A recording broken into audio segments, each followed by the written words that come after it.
Hi team, and welcome back to Doctor's Notes. This is Dr. Crisel Nagallo, licensed naturopathic physician in the state of Arizona and adjunct faculty at Grand Canyon University. In this video, I will review arteries and veins. I will do my best to highlight some key landmarks that will help you differentiate one vessel from another. Before I share my slides, I want to give credits to Grand Canyon University, from whom I'm deriving these resources, and by extension, I credit the resources that GCU has used in the formation of these images. So I'll go ahead and share my screen now. 2 seconds here, I'll get this going.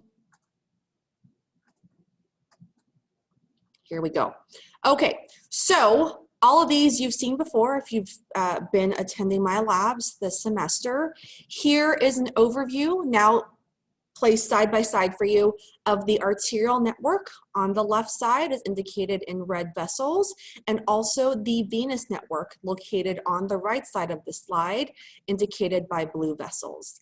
In summary, you will see an artery and a vein right next to each other, because typically where a main artery is running, there is a main vein nearby.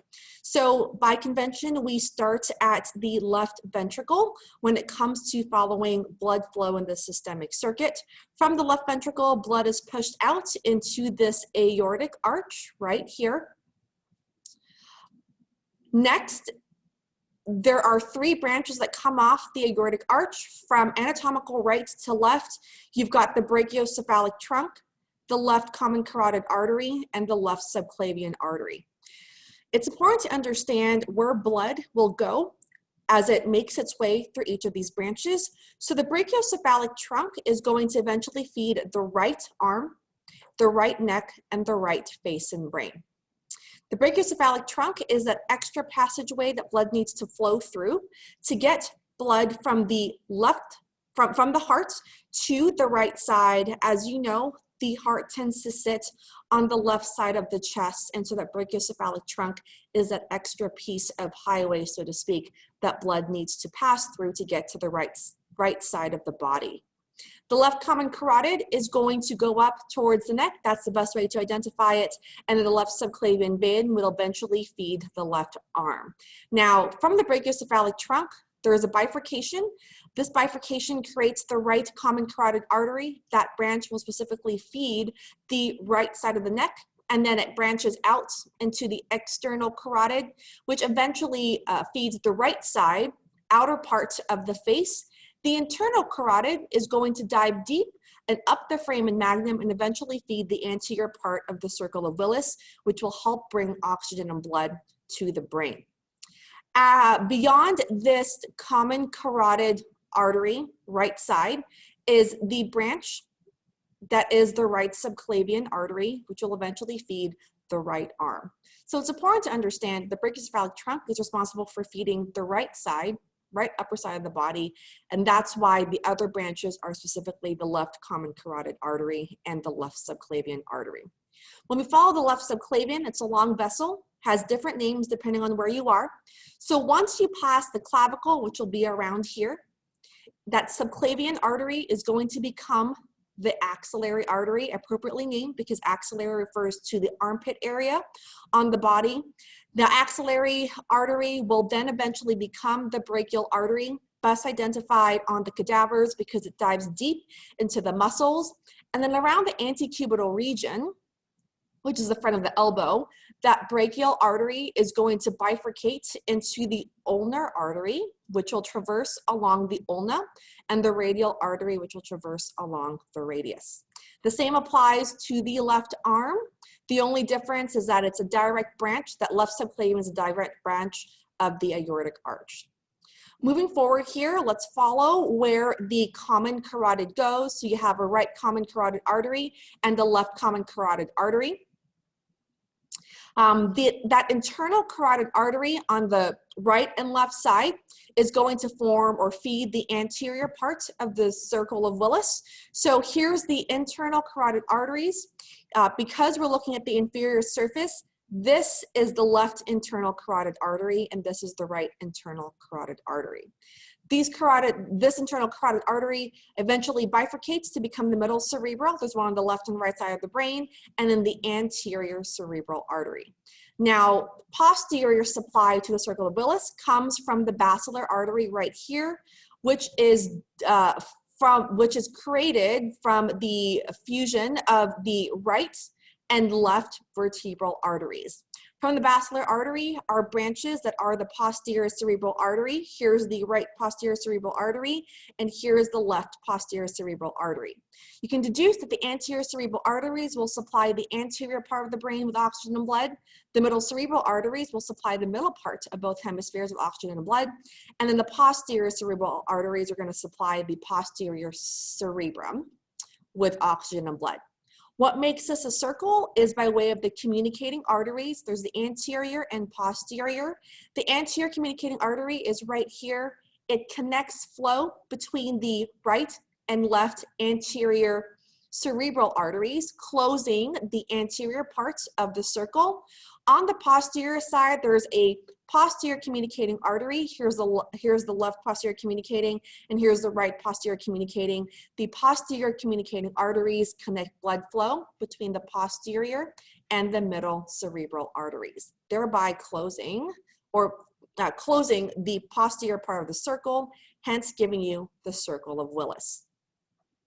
We're going to shift gears a little bit and follow blood as it makes its way past the aortic arch and down the descending aorta. Once you're past the diaphragm, you are now at the abdominal aorta because you are technically in the abdominal cavity. So there are three main branches of the abdominal aorta that you're responsible for. It's best to learn these from superior to inferior based on location. It also helps to know what branches come from each artery and also where those arteries supply oxygen and blood to. So from the most superior part is the celiac trunk. It's a trunk because it branches almost immediately into three arteries. Here's the common hepatic artery, which eventually goes to the liver. Here is the left gastric artery, which supplies the greater curvature, or the left part of the stomach. And here's the splenic artery, which eventually goes to the spleen. Inferior to the celiac trunk is going to be the superior mesenteric artery. Here's that branch coming off of the abdominal aorta and eventually feeds the right side of the colon with oxygen and blood. There is an inferior mesenteric artery, best found by identifying the last branch of the abdominal aorta before the abdominal aorta bifurcates into the right and left common iliac arteries.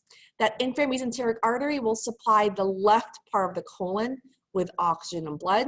And that brings us to blood supply to the lower extremity. And for that, I'm going to use this image. So here's the base of the abdominal aorta. It bifurcates into the right and left common iliac arteries. There's going to be a bifurcation immediately after that that creates the external and internal iliac arteries. The external iliac artery will eventually become the femoral artery, about right here, and the landmark or structure that marks that separation or that demarcation is going to be the inguinal ligament. Once you're past the inguinal ligament, you are at the femoral artery. It traverses medially and then eventually wraps around backwards behind the knee to become the popliteal artery, and then it bifurcates into the anterior and posterior tibial arteries to supply the lower half of the lower extremity. That is, in summary, arterial supply in the systemic circuit. Let's shift gears to focus on venous return from the systemic circuit. So one thing to differentiate right off the bat is the difference between the brachiocephalic veins and the brachiocephalic trunk. In the artery system, there is only one brachiocephalic. It is a trunk. Yes, it contains oxygenated blood, but it's technically a trunk. And so if you write artery, you lose a couple of points there. Okay. Now for the brachiocephalic veins, there are two. There is a right brachiocephalic vein and a left brachiocephalic vein. They will come together to become the superior vena cava, which will then bring blood from blood coming from above the heart back to the right atrium. Now, the brachiocephalic vein becomes, or the right subclavian, after you pass the internal jugular. So there is an internal jugular and an external jugular vein. These are the counterparts to the carotid arteries. So the carotid arteries are what was responsible for bringing blood to the brain. The internal jugular, let me rephrase that. The internal carotid artery was what brought blood and oxygen to the brain. Deoxygenated blood from the brain comes back to the brachiocephalic by way of the internal jugular. It's important to understand that there is an external jugular which drains the outer part of the skull, face, and neck. The internal jugular and the external jugular have direct entrances to the brachiocephalic. And to this vessel that contains the brachiocephalic, there is no common jugular vein. Technically, once you pass the internal jugular, that is what marks the beginning of the subclavian vein. You'll have a right and a left, and the subclavian is where blood that's being pulled from the right and left upper extremity will collect before it goes back to the superior vena cava. To illustrate that point, we are going to use this image over here. And so with the extremities, there's going to be superficial return when it comes to veins and deep venous return. What that means is deep veins are going to be found embedded between muscles, and so when you're working on the cadavers, you will likely have to move muscles aside in order to find them. The superficial veins are going to be easier to find because they're located more superficially. And so we'll start with superficial supply. You have more laterally the cephalic and more medially the basilic. Now, always in anatomical position, the best way how I've remembered that the lateral is the cephalic is because if you bring your arm towards your head, more laterally is what's going to make, the more lateral vein is what's going to make contact with your head first, which is the cephalic region. So that's how I've always remembered the lateral vein. Superficial vein is the cephalic and the medial is the basilic. Now, when you look at the basilic, it eventually becomes the axillary vein, which will be located right next to the axillary artery. The basilic pulls blood from the deep brachial vein. Together it becomes the axillary. When the axillary meets the cephalic, they together become the subclavian. And then once you pass the internal jugular, you're now at the brachiocephalic. That is how blood returns to the heart from the upper extremities. Let's move down to the inferior vena cava. Right here, there is a hepatic vein, which is best identified by looking for the liver, and it's going to be that vein that connects the liver to the inferior vena cava. There's going to be a right and left renal vein. And then the gonadal veins are worth discussing because there's an exception here. The left gonadal vein drains into the left renal vein before it reaches the inferior vena cava. The right gonadal vein drains directly into the inferior vena cava. So note the difference. It's often asked about. The hepatic vein is different from the hepatic portal vein right here. The hepatic portal vein is responsible for bringing blood from the small intestine, specifically the duodenum, where nutrients are absorbed. It brings nutrients absorbed from the small intestine to the liver, where it can go through liver metabolism so nutrients can be activated. So this is the hepatic portal vein. It has three main branches, including the superior mesenteric vein, which drains deoxygenated blood from the right side of the colon. And then another branch is the inferior mesenteric vein, which drains blood and oxygen from the left side of the colon. And then this splenic vein comes from the spleen, also drains into the hepatic portal vein. Those are all branches of the hepatic portal vein. I'm going to highlight a couple of things here because there are several themes. Again, here's the right brachiocephalic vein. Here's that internal jugular. Once you pass the internal jugular, you're technically at the right subclavian. The clavicle is the same landmark that we use to demarcate the subclavian from the axillary vein.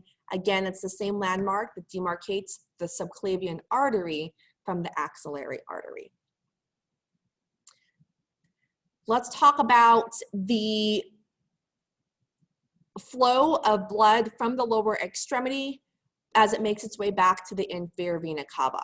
So the vein you want to identify first is the femoral. It'll be located right next to the femoral artery in the femoral triangle right here. Here's that important landmark that demarcates the femoral vein.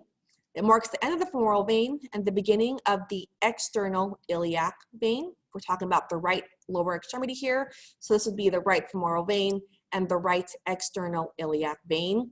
The iliac system in the venous system is the same as that in the artery system. So the external iliac vein will